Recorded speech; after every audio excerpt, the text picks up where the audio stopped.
2004 నుంచి 2014 వరకు నాటి కాంగ్రెస్ పాలన చూసి జూబ్లీ హిల్స్లో మాకు ఓటేయండి అంటుండు.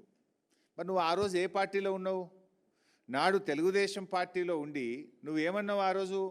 దురదృష్టవశాత్తు పెద్దలు స్వర్గీయ వైఎస్ రాజశేఖర రెడ్డి గారు చనిపోతే పావురాల గుట్టలో పావురమైండ్ అని మాట్లాడింది నువ్వే కదా.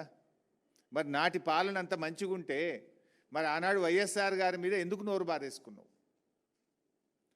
ఆనాడు నువ్వు నాటి కాంగ్రెస్ ప్రభుత్వం చేపట్టినటువంటి జలయజ్ఞాన్ని ధనయజ్ఞం అని చెప్పి నీ నోటితోనే మాట్లాడినావు కదా.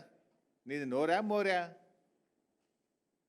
నాడు వైఎస్ రాజశేఖర రెడ్డి గారిని పట్టుకొని క్విడ్ ప్రో కో కింద 1,00,000 కోట్ల రూపాయలు వైఎస్ రాజశేఖర రెడ్డి గారు అవినీతికి పాల్పడాలని మాట్లాడిన మాటలు మరి మర్చిపోయినావా?